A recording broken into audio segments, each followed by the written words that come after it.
잠언 14장 20절부터 21절까지 말씀입니다. 구약성경 925쪽에 있습니다. 하나님의 말씀을 받들어 읽겠습니다. 가난한 자는 이웃에게도 미움을 받게 되나 부요한 자는 친구가 많으니라. 이웃을 업신여기는 자는 죄를 범하는 자요 빈곤한 자를 불쌍히 여기는 자는 복이 있는 자니라. 아멘. 오늘 우리는 복음이 복음될 때라는 제아의 말씀으로 함께 나누고자 합니다.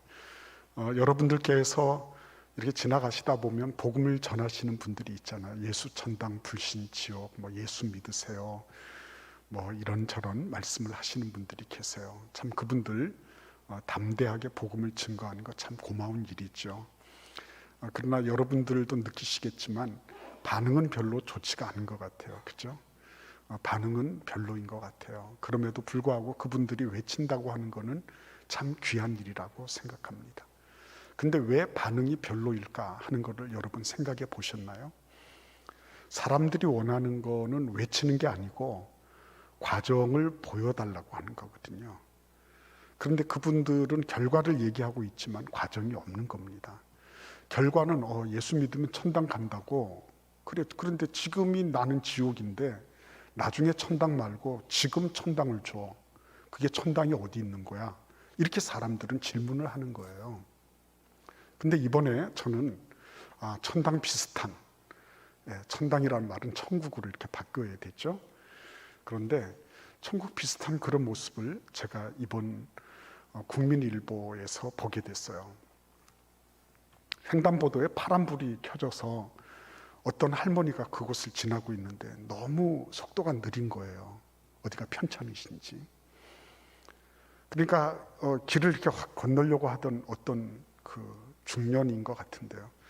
그 딸하고 중년의 어떤 남성이 할머니를 보고 그냥 지나칠 수 없어서 할머니하고 같이 보폭을 맞춰 가는데 점점 파란불 그게 전멸을 하고 밑에 숫자가 이제 점점 줄어드는 거예요. 그래서 어떻게 했냐면 할머니한테, 할머니 여기 중간까지 가서 기다리다가 다시 파란불 켜지면 가죠. 이렇게 해서 잘 얘기가 됐어요. 근데 중간 가서 기다리려고 그러는데 이상한 일이 발생한 겁니다. 뭐냐면 양쪽의 차들이 가지 않고 가만히 기다리고 있는 거예요. 아니 파란불 이제 왔잖아요. 직진 신호가 왔거든요. 그러면 가면 되는데 가만히 기다리고 있는 거예요. 거기에 모여있는 차들이 한 10여 대 되더랍니다. 누가 빵빵거리는 차도 없고 하이빔 켜가지고 빨리 가라는 차도 없고 약속이나 한 듯이 가만히 서 있는 거예요. 그러면서 그 할머니하고 그 일행이 그 파란불, 아직 빨간불이 돼 있지만 다 지나가기까지 기다렸다가 그 다음에 움직이기 시작했다는 거예요. 저는 그 기사를 읽으면서 얼마나 감사했는지 모릅니다. 우리나라가 드디어 돈만 가지고서 선진국 이런 운운하는 게 아니라 드디어 정서적으로, 정신적으로 여유와 폭을 가지게 됐구나. 그죠? 누가 석유 팔아서 돈 많이 벌었다고 사우디아라비아를 선진국이라고 안 하잖아요. 대단히 미안한 말이지만 그 나라에는 힘세고 무기 많다고 해서 중국을 선진국이라고 안 해요. 선진국이라고 할 때는 뭔가가 다른 품격이 있어야 되는 거죠. 신앙생활도 마찬가지입니다. 신앙생활도 오랫동안 다녔습니다. 아멘, 감사하는 일이죠. 근데 그 오랫동안 다니는 곳에서 품격이 더해진다면 얼마나 멋있을까요? 그죠? 우리는 그런 품이 있는 그리스도인들을 지향하고 어떻게 하면 우리 안에서 복음을 말만 하는 것이 아니라 복음을 보여주고 복음의 과정이 어떻게 되는지를 얘기해주는, 그리고 그것을 직접 실현시켜주는 그런 누군가가 된다면 얼마나 멋있을까 하는 겁니다. 오늘 우리는 그 과정을 살펴보고자 하는 거예요. 멋진 그리스도인, 그분이 계셔서 나는 복음을 보았어. 복음이 뭔지를 알게 됐어. 이렇게 말할 수 있는 거죠. 그런 삶을 살게 된다면 얼마나 멋질까. 그렇죠? 오늘 말씀은 20절과 21절 말씀은 가난한 자에 대해서, 빈곤한 자에 대해서 말씀하고 있습니다. 가난하다고 하는 것은 경제적 약자이면서 사회적으로도 환영받지 못한다는 이중적인 결함을 지니고 있습니다. 왜 그럴까요? 왜 환영받지 못합니까? 부담을 주기 때문이죠. 그렇지만 꼭 가난한 사람만 부담을 주는 것은 아닙니다. 있는 사람도 부담을 주는 것입니다. 왜 그럴까요? 있어도 마음이 인색해서 그들의 마음은 가난해져 있는 거죠. 산상수훈에서 말씀하시는 가난이 아니고요. 그들은 가난의 영에 찌들어 있는 것입니다. 그래서 있어도 없는 사람인 거예요. 네. 그래서 없기 때문에 있는 것도 없는 것으로 그렇게 간주되는 겁니다. 이 세상에서의 부가 전부 다인 것처럼 생각하는 사람들, 그렇게 여기기 때문에 당장에 그것을 거머쥐고 그것을 확보하고 있어야지 보장이 된다고 생각하기 때문에, 그래서 그들은 전혀 다른 이들에 대해서 배려할 수 있는 생각이 없습니다. 이들은 가난한 사람들입니다. 있어도 가난한 사람들. 그래서 그들도 미움을 받습니다. 하나님은 이스라엘 백성들이 가나안 땅에 들어갔을 때, 그때 곡식을 추수하면 기퉁이까지 다 자르지 마라. 감람나무, 포도나무 열매를 딸 때도 모조리 싸그리 그것을 다 따지 마라. 날짐승도 먹어야 되고 지나가는 나그네도 먹어야 되기 때문이다. 이렇게 말씀하시고 있습니다. 중요하죠, 여러분. 왜 중요합니까? 하나님께서는 비록 미물이라도 그런 미물들, 그 짐승들, 날짐승들이라도 먹여야 된다는 거죠. 그것을 배려하라는 것입니다. 그것을 배려해라. 네가 네 소유라고 해서 너의 것으로 모든 것들을 다 잡으려고 하지 말고 그런 부분들을 배려하고 열어놔라 라고 말씀하고 계신 것입니다. 그 마음을 아는 거죠. 그 마음을. 그 짐승들이라도 돌보고자 하는 그 마음을 아는 겁니다. 누가? 하나님의 백성들이. 하나님의 마음을 읽는 거예요. 이것들도 함부로 죽어서는 안 되는 거구나. 저것들이 비록 말도 못하고 본능적으로 살아가는 짐승이라 할지라도 먹어야 되는 거구나. 그래서 내가 손을 펼쳐서 배려해야 되는 거구나. 그거를 하나님의 마음을 아는 거예요. 거기서 복음이 시작되는 겁니다. 여러분들 복음을 받아들일 때 어떻게 받아들였나요? 다들 한결같지는 않을 겁니다. 그러나 성경을 통해서 복음을 우리가 받아들일 때 틀림없는 건 뭐예요? 하나님 앞에서 나를 보는 거죠. 그동안 나는 나를 봤어요. 내 관점으로 혹은 다른 사람들의 관점으로 나를 봐왔습니다. 그런데 복음이 역사하기 시작할 때는 하나님의 관점으로 나를 보는 거죠. 나 같은 죄인. 저는 하나님 앞에 섰을 때 나는 티끌도 죄도 아니구나. 나는 완전히 쓰레기구나. 쓰레기 중에도 쓰레기구나. 나 같은 죄인이 지금 숨 쉬고 있는 자체가 기적이구나. 그거 아는 거죠. 어떻게 해요? 하나님의 관점으로 나를 보니까. 그러니까 복음은 근본적으로 자기로부터 시작되는 것이 아닙니다. 복음은 처음부터 하나님의 관점이 나를 어떻게 보고 계신가. 그걸 아는 거예요. 그걸 아는 거. 나 같은 죄인 살리신 그 은혜 놀라와. 그 찬양이 그냥 나오는 게 아닙니다. 하나님 보실 땐 나 같은 이런 죄인, 하나님도 모르고 죄가 죄인지도 모르고 인생 그냥 자기 욕심대로 살다가 자기 주장하다가 끝나버리는 그런 철부지 같은 인생 말고 하나님이 그렇게 나를 사랑하셨구나. 그죠? 이 쓸모없는 죄인을 건지시려고 그의 아들을 보내셨구나. 이거는 참 믿겨지지 않는 것이거든요. 나 같은 죄인이 그냥 속으로 생각하는 게 죄지, 말하는 게 죄지, 행동하는 게 죄지, 딴에는 한다고 해도 나 다른 사람에게 상처가 되지, 모든 게 하나하나 보면 하나도 마음에 드는 게 없어요. 근데 그 죄악된 죄성으로 가득 차 있는 나를 하나님께서 사랑해 주셨다. 그렇죠? 하나님의 관점으로 나를 보는 거예요. 네? 그래서 이 여기에서부터 우리는 복음으로 말미암아 우리들 자신의 한계성과 우리 자신들의 가능성과 무한한 잠재력을 같이 누리게 되는 거죠. 사도 바울은 오라, 오라. 누가 나를 이 사망의 사슬에서 끊어줄 거냐? 도무지 자기로 봐서는 절대 절망인 거죠. 근데 절대 절망의 상태에서만 있었습니까? 복음을 통해서 자기 한계만 봤습니까? 아니죠. 복음을 통해서 뭘 봤습니까? 내가 그리스도 예수 안에서 모든 것을 할 수 있는 일. 복음 안에서 무한한 가능성도 누린 거예요. 그러니까 이 복음은 이거는 놀라운 축복이죠.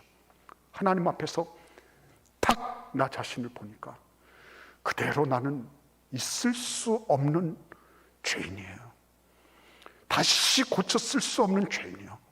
그런데 그 나 같은 존재를 예수 그리스도를 보내주셔서 나를 살리셨을 뿐만 아니라 하나님의 자녀의 권세를 지니게 하셨다. 이거는 복음 중에 복음이죠. 그래서 이 복음 속에는 나 자신을 들여다보는 거울, 형편없는 죄인 중에 괴수, 괴수 중에 괴수. 그러나 또 다른 거울 하나, 예수 그리스도로 말미암아 무한한 잠재력과 가능성을 꽃피울 수 있는 하나님의 자녀의 권세가 있다는 것을 알게 되는 거예요. 그래서 복음에는 말이죠, 이 놀라운 일들이 함께 존재하고 있기 때문에 복음의 과정도 너무너무 드라마틱한 거죠. 복음의 과정도. 여러분, 예수님께서 회당에 들어가셨을 때 한편 손 마른 사람이 있었어요. 그 사람이 예수님, 당신이 나를 원하시면 내 이 팔을 고쳐주실 수 있습니다. 그랬어요. 근데 그 말씀을, 그 워딩을, 그 말을 그대로 받아가지고 예수님께서 말씀하십니다. 내가 원하노니 깨끗함을 받으라 말씀하십니다. 내가 원한다. 네가 가지고 있는 그 아픔에 대해서 나도 그거 원한다는 거예요. 나도. 그래서 그 말을 그대로 가지고 오셔서 나도 원한다. 그렇게 하시는 거예요.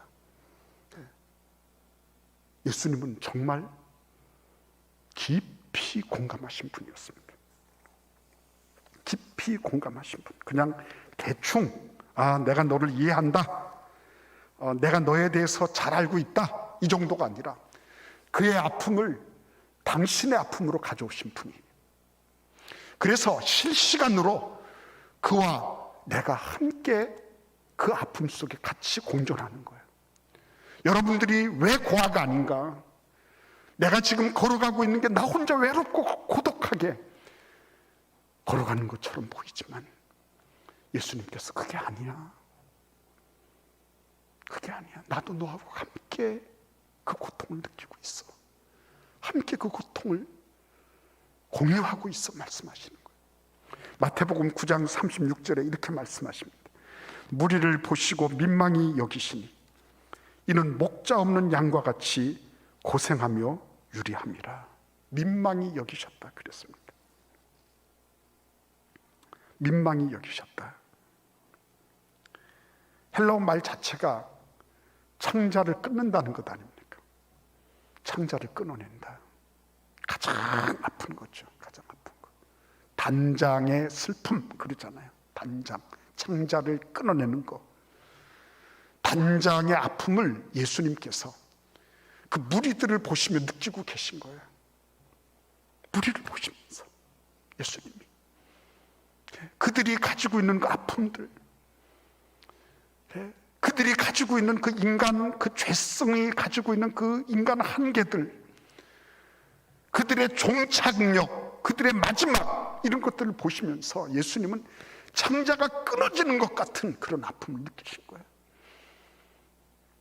내가 너를 잘 알고 있어. 잘 안다니까. 나 다 이해하고 있어. 나 그거 다 알고 있다니까. 그 정도가 아니었습니다. 어렸을 적에 제가 부흥회를 참석을 하면 그 가운데 신유의 은사를 가지신 그런 부흥 강사님들 계셨어요.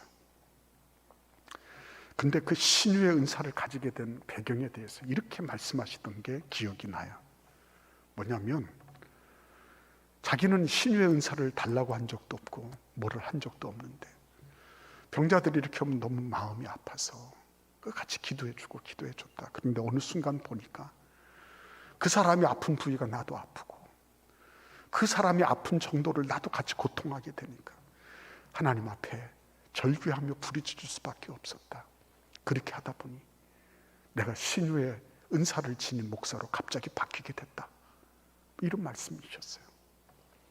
저는 그때는 잘 몰랐죠. 근데 훗날 이렇게 생각을 해보니까 그 말씀이 맞는 거예요. 왜? 예수님이 그러셨어요. 예수님이 그냥 백성들을 보시며 무리들을 보시면서 야, 너희들 참 안 됐구나, 안타깝구나, 너희들 나를 따라와, 내가 다 알아서 해줄게, 걱정하지 말고 그냥 무조건 오라니까, 이렇게 하지 않으신 거예요. 예수님은 당신의 그 모든 것들을 온몸으로 백성들이 가지고 있는 슬픔과 애환과 그리고 그들의 무지와 그들의 그 무지로 말미암는 결과들, 그리고 그들의 마지막 죽음, 그 이후를 다 보고 계셨던 거예요. 그래서 그들이 느끼고 있고 그들이 알고 있고 그들이 고통당했던 모든 것을 자신의 것으로 다 받으셔서 같이 아파하고 계셨던 거예요. 같이 아파하고 계셨던 것입니다. 왜 이웃을 업신여기게 될까요? 이웃을 업신여기게 되는 까닭은 뭡니까? 내가 갑이기 때문에 을 같은 것은 아무것도 아니라고 생각해도 되는 겁니까? 내가 힘이 있으니까, 내가 지위가 높으니까 너희들은 그냥 아무것도 아니다 그러고 꽉 쥐고 누르면 되겠습니까? 그게 아니죠. 이웃을 업신여기게 되는 배경에는 뭐가 있는 것입니까? 내가 나를 못 본 거잖아요. 내 한계를 못 본 거잖아요. 내가 하나님 앞에서 어떤 존재인지를 못 보는 거잖아요. 다른 말로 말씀드리면 영적으로 그런 것을 의식할 수 있는 능력이 없는 거죠. 복음은 우리에게 그것을 회복시켜 주시는 거예요. 하나님 앞에 내가 어떤 누구인지,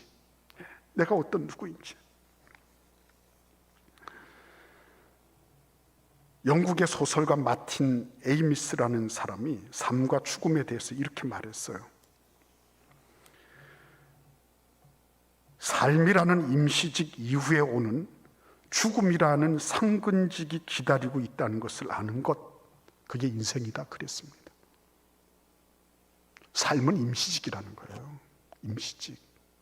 그리고 죽음은 상근직이라는 것입니다. 다른 말로 말씀드리면 삶은 비정규직이고 죽음은 정규직이에요. 모든 사람에게, 누구에게나 다 균등하게, 다 평등하게 주어지는 것, 그게 죽음이라는 거예요. 그래서 항상 그렇습니다. 타인에 대한 어떤 것을 하기 이전에 내가 나의 모습을 먼저 볼 줄 아는 거, 내가 어떻게 구원받았는지, 내가 어떻게 여기까지 오게 됐는지, 내가 어떤 모습으로 하나님 앞에서 이런 일들을 감당할 수 있게 됐는지, 이런 것들을 먼저 살펴볼 수 있게 되는 거예요. 그리고 그 다음에는 어떻게 되는 겁니까? 그 다음에는 나를 통해서 저분도 그리스도 안에서, 예수 안에서 구원받은 사람, 나와 동일하게 존귀한 사람, 나를 하나님의 자녀로 삼으신 것처럼 저분도 하나님의 자녀로 삼으셨다는 것을 인정하는 것, 공감대가 확장되는 거죠. 공감대가. 예수 그리스도로 말미암아 예수께서 나를 딱 비춰주시는 거, 나는 형편없는 존재였어. 그런데 예수 십자가로 말미암아 그분이 나를 공감해 주시는데, 나를 어떻게 공감해 주신 겁니까? 그분이 어떻게 십자가를 지신 겁니까? 우리가 죄로 말미암아 죽어가는 그 모습들을 예수님은 보고 계셨던 거죠.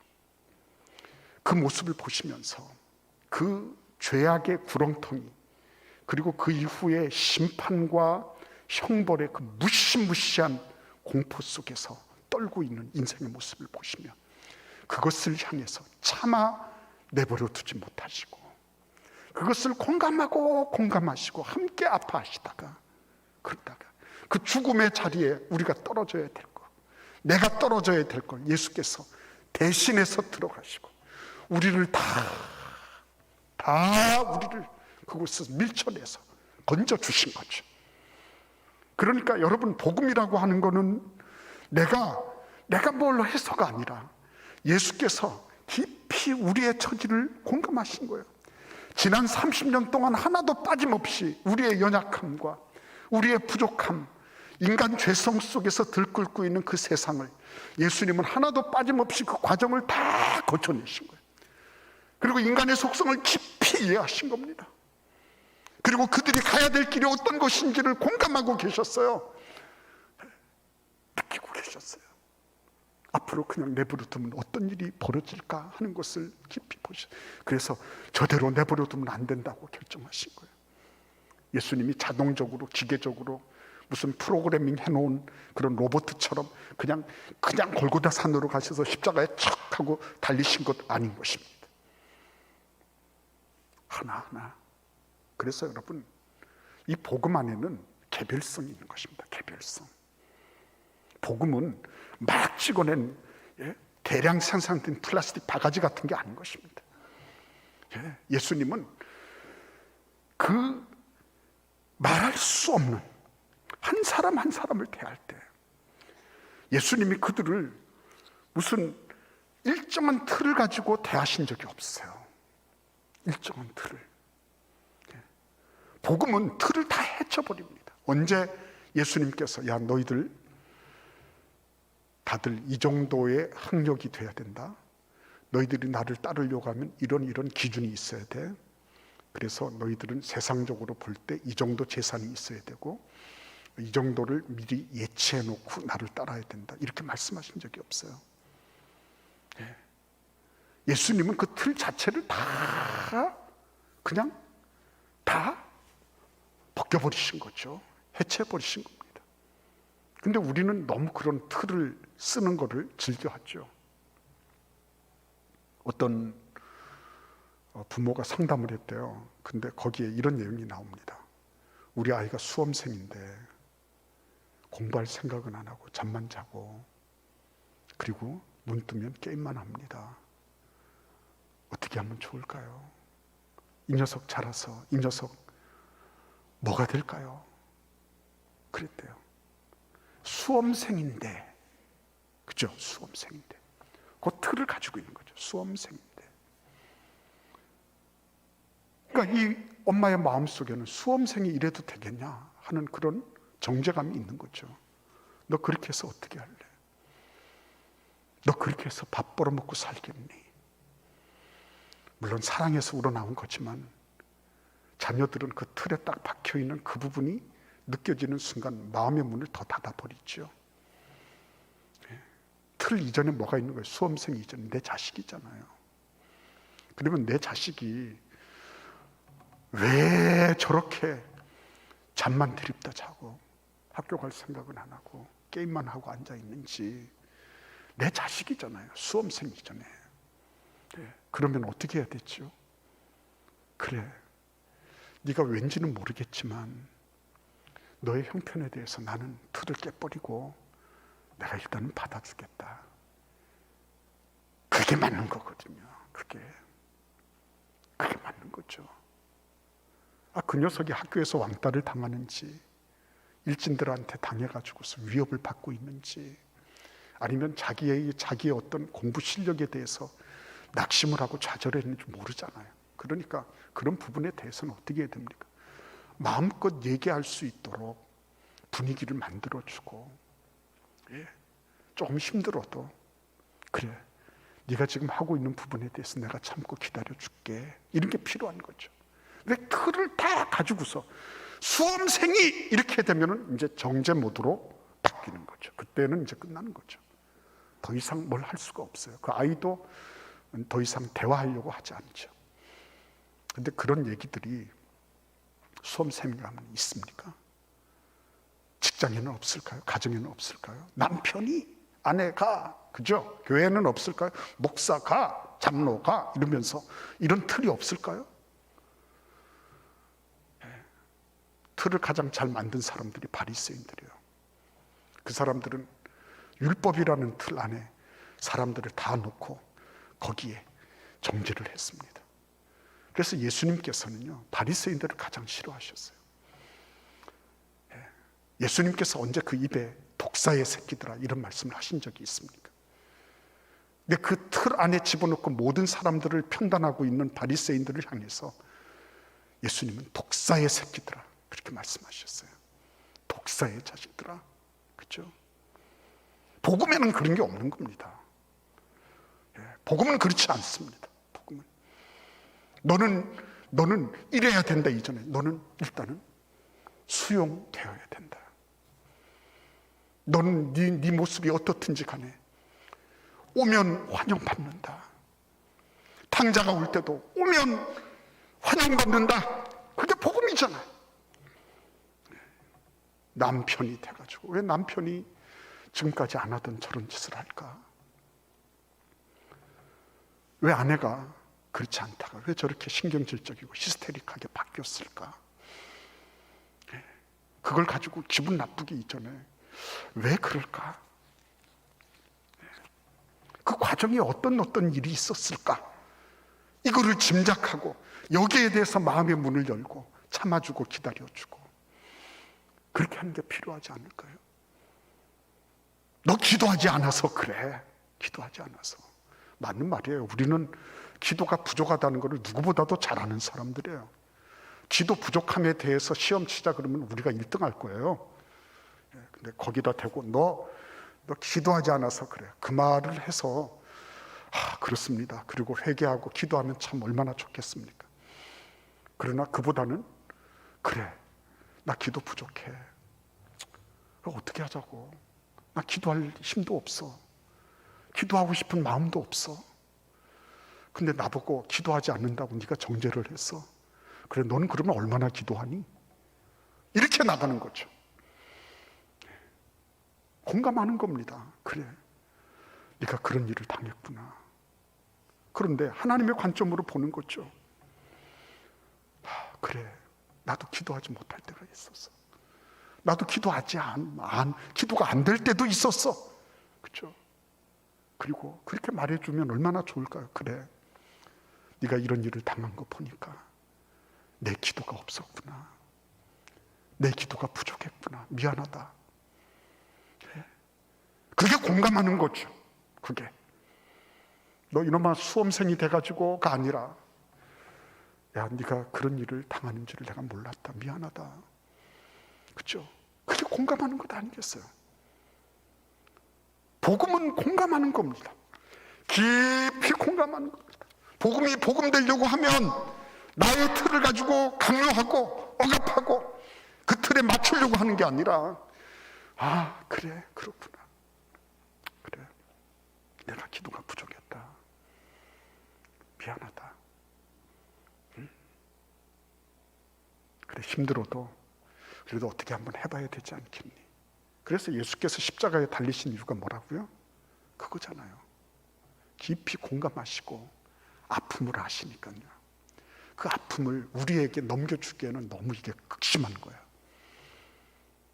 그 아픔을 예수께서 대신 가져가신 거예요. 그래서 우리에게 십자가가 있는 겁니다. 여러분, 오늘 이웃을 업신여기는 자는 죄를 범하는 자요, 빈곤한 자를 불쌍히 여기는 자는 복이 있는 자니라. 그렇죠? 저는 우리 교회에서 소리 소문 없이 섬기고 나보다 더 힘든 일을 위해서 사랑원금, 구제원금 하시고 이런 분들이 계신 것을 보면서 아, 이게 복음의 능력이구나, 복음의 힘이구나. 있다고 해서 되는 것은 아닙니다. 그러나 없지만, 나도 없지만 나보다 더 힘들고 어려운 이웃들을 위해서 그러한 것을 함께 내놓을 수 있는 마음들, 그게 복음이죠. 우리 아이들은 복음의 과정을 보고 자라는 사람들입니다. 복음의 말을 듣는 것 대단히 중요한 것입니다. 그러나 그 말과 더불어서, 복음의 말씀과 더불어서 부모들이, 주변에 예수 믿는 어르신들이 어떻게 그 복음을 살아내고 있는가, 어떻게 그 복음을 살아내고 있는가, 그것에 민감한 것입니다. 그걸 보면서 나도 저렇게 살아가시는 우리 어머니, 우리 아버지를 닮아야 되겠다. 나도 저렇게 사시는 우리 장로님, 나도 그거 닮아야 되겠다. 우리 집사님을 닮아야 되겠네. 선생님 닮아야 되겠네. 그렇죠? 복음이 복음되게 하는 것, 그것은 공감할 수 있을 때 나타나는 겁니다. 우리 하나님의 공감, 우리 예수님께서 그 공감을 공감하시다가 이제는 자신의 몸을 던지셔서 헌신하신 것, 그것을 보면서 저게 복음이구나. 그렇죠? 그래서 교회는 이 세상의 복음으로 미래와 희망을 주는 거예요. 이론, 논리, 정의, 정당함 다 좋은 말이죠. 그러나 복음은 그 모든 것들을 다 포용해서, 그래서 겸손하게 내가 하나님 앞에 누구인지를 알고, 내가 또 하나님 앞에서 얼마나 큰 잠재력을 가지고 있는지를, 그것을 믿음으로 실현하면서, 그러면서 이웃과 더불어, 성도들과 더불어 같이 공감하고 함께 울고 함께 웃으면서 가는 거죠. 그런 복음의 아름다운 역사가 우리 대전 제일교회 안에서 충만하게 일어나기를 간절히 기원합니다. 기도하겠습니다. 고마우신 주님, 고맙습니다. 감사합니다. 복음을 날마다 우리가 복음에 참여하고 복음에 함께하면서 복음을 드러내고 복음을 살아내는 그런 복음이 복음되게 하는 우리 대전 제일교회가 되게 하여 주옵소서. 예수님의 이름으로 기도하옵나이다. 아멘.